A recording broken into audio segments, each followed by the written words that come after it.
Bismillahirrahmanirrahim. Assalamualaikum warahmatullahi wabarakatuh.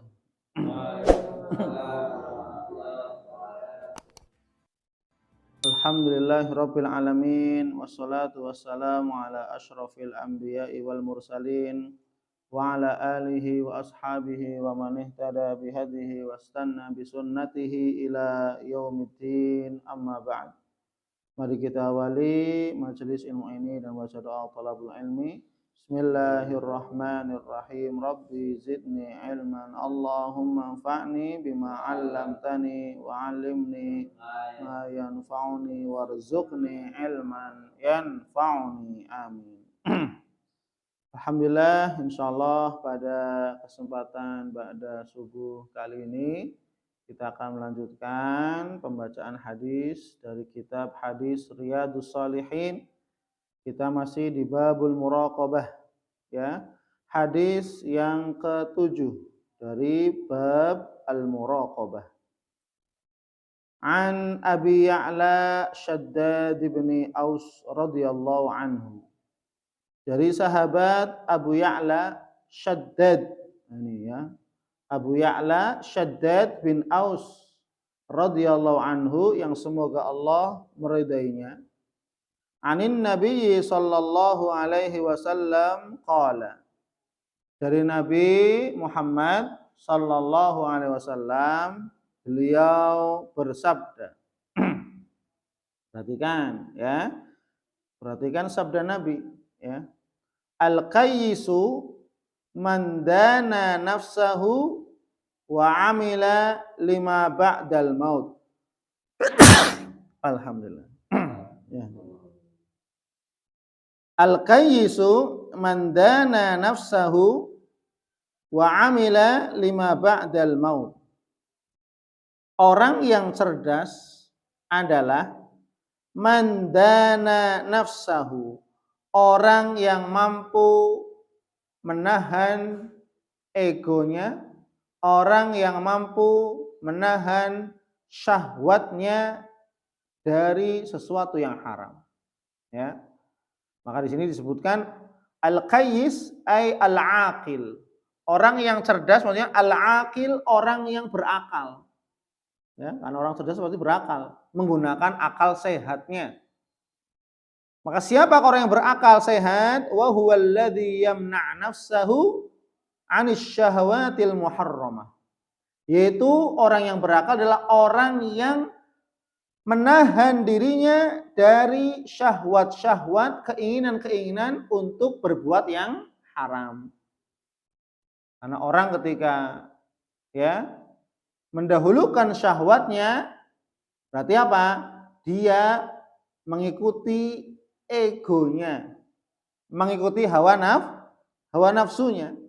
Maka orang yang cerdas adalah orang yang dia mampu menundukkan syahwatnya, orang yang mampu menahan syahwatnya untuk tidak melakukan perbuatan yang diharamkan. Wa amila lima ba'dal maut, dan orang yang senantiasa mempersiapkan bekal sesudah kematian. Ini orang cerdas nih, ada dua nih sifatnya nih. Siapa orang cerdas? Yang pertama orang yang mampu menahan egonya, orang yang mampu menahan syahwatnya untuk tidak terjatuh kepada sesuatu yang haram. Dan yang kedua adalah orang yang senantiasa beramal soleh untuk mempersiapkan bekal setelah kematian. Ini orang yang cerdas. Ya, orang yang cerdas. Sedangkan wal ajiz, kata Nabi, wal ajiz, orang yang lemah, man atsba'a nafsahu hawahu. Sedangkan orang yang lemah ya adalah orang yang memperturutkan hawa nafsunya. Orang yang mengikuti hawa nafsunya, wa tamanna 'alallahil amani, dan dia mengharap-harap kemurahan, belas kasih sayang, ampunan Allah Subhanahu wa taala. Coba ini, bayangkan. Ya. Orang yang lemah adalah orang yang dia terus bermaksiat kepada Allah. Orang yang dia terus bermaksiat kepada Allah, di saat dia maksiat, dia mengharapkan kasih sayang Allah. Dia mengharapkan ampunan Allah tanpa mau bertaubat. Coba bayangkan. Ya, Masya Allah. Wal ajiz man atba'a nafsahu hawahu. Orang yang lemah adalah orang yang senantiasa mengikuti hawa nafsunya. Berarti apa? Maksiat. Ya. Orang yang senantiasa bermaksiat kepada Allah. Kenapa? Mengikuti hawa nafsunya.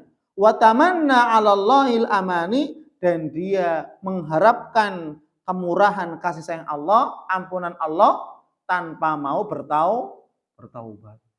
Pengennya apa? Pengennya maksiat terus tapi nggak mau tobat, tapi pengennya diampuni oleh Allah. Bisa nggak kira-kira? Hah? Tidak bisa. Bagaimana mungkin dia pengennya bermaksiat terus, mengikuti hawa nafsunya, bersenang-senang di dunia, berfoya-foya, seenaknya saja, ya. Tapi apa? Dia mengharapkan, ya Allah ampunilah aku saat aku minum khamr. Bagaimana mungkin? Ya Allah ampunilah aku saat aku berjudi. Ya. Padahal ampunan Allah Subhanahu wa taala akan diberikan kepada orang-orang yang dia kembali kepada Allah, orang-orang yang dia senantiasa bertaubat kepada Allah Subhanahu wa taala. Rawahu Tirmidzi, hadis ini diriwayatkan oleh Imam At-Tirmidzi wa qala haditsun hasan, dan beliau mengatakan hadis ini adalah hadis yang hasan. Ya. Maka dari sini ya, kita bisa mengambil kesimpulan bahwasanya ada dua orang di muka bumi ini yang pertama adalah orang yang cerdas. Ya. Siapa tadi orang cerdas? Orang yang cerdas adalah orang yang mampu menundukkan egonya, orang yang mampu menahan hawa nafsunya, syahwatnya, untuk tidak berbuat yang haram. Ya. Padahal di depan matanya ada kemaksiatan. Ya. Tidak ada orang lain yang melihat dan seterusnya. Dia bisa saja bermaksiat kepada Allah Subhanahu wa taala. Namun apa? Karena dia takut kepada Allah, karena dia selalu merasa diawasi oleh Allah, selalu merasa dilihat oleh Allah Subhanahu wa taala, sehingga apa? Dia menurunkan hawa nafsunya, dia menundukkan egonya, dia menahan syahwatnya untuk tidak berbuat yang haram. Padahal dia mampu melakukannya. Kenapa? Karena tidak ada orang yang pertama. Ya. Yang kedua, ya, tempatnya sepi, ya, dan seterusnya, kondisi ya mendukung untuk bermaksiat, ya, kondisi mendukung untuk bermaksiat dan seterusnya. Sehingga apa? Bisa saja dia bermaksiat kepada Allah, tapi dia adalah orang yang cerdas, dia adalah orang yang apa? Menahan syahwatnya. Dia kuat menahan syahwatnya untuk tidak berbuat yang haram. Dan dia ingat, oh lebih baik saya beramal soleh. Kenapa? Besok kita akan dihisab oleh Allah Subhanahu wa taala. Maka orang yang cerdas adalah orang yang mampu menahan syahwatnya untuk tidak berbuat yang haram, dan dia begitu semangat sungguh-sungguh dalam mempersiapkan bekal untuk hari setelah kematiannya. Kenapa? Karena ad-dunya darul amal wal akhirah darul jaza. Dunia itu tempatnya beramal, sedangkan akhirat adalah tempatnya pembalasan. Maka kalau mau beramal di mana? Di dunia. Karena besok ketika di alam barzah, di akhirat, tidak ada waktu lagi untuk kita beramal soleh, tidak ada lagi. Ya, maka mumpung masih diberikan umur, kesempatan hidup oleh Allah Subhanahu wa taala di dunia, manfaatkan, gunakan sebaik-baik mungkin, semaksimal mungkin untuk beribadah kepada Allah Subhanahu wa taala. Kenapa? Karena dunia tempatnya beramal. Sudah. Dunia beramal soleh. Ya. Sedangkan di akhirat tempatnya pembalasan. Faman lam ya'mal huna nadima hunaka. Barang siapa yang tidak beramal di dunia, maka pasti kelak dia akan menyesal di akhirat. Ya. Ini orang yang cerdas nih, ya.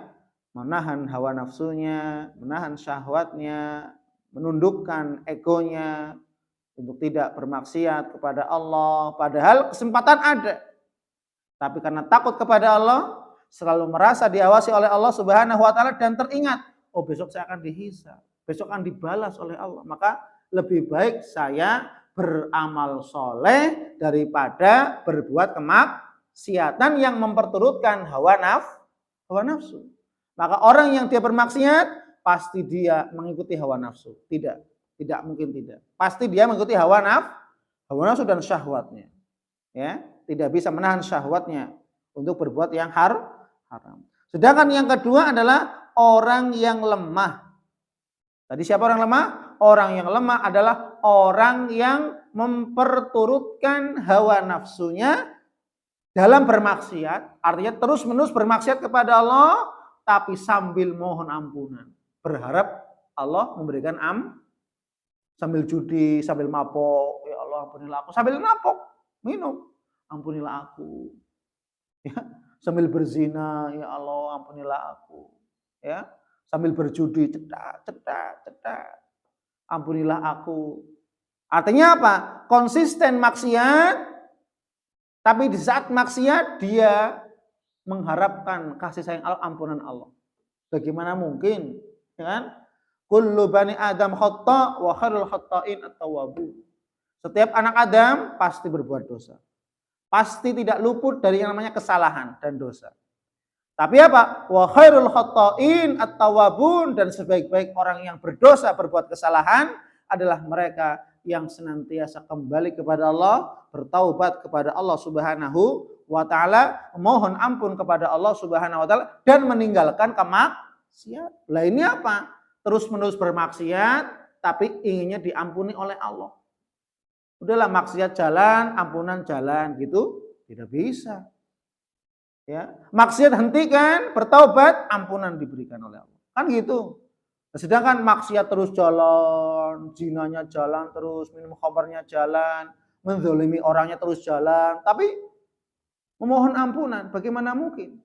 Ya, maka taubat, hentikan kemaksiatan, hentikan kezaliman, bertaubat kepada Allah, kemudian baru Allah berikan ampunan, Allah menerima taubatnya. Ya, inilah ya beberapa faidah dari hadis yang ke-7. Wallahu a'lam bishawab. Subhanakallahumma wa bihamdik asyhadu an la ilaha illa anta astaghfiruka wa atubu ilaik wa a'fu minkum. Assalamualaikum warahmatullahi wabarakatuh.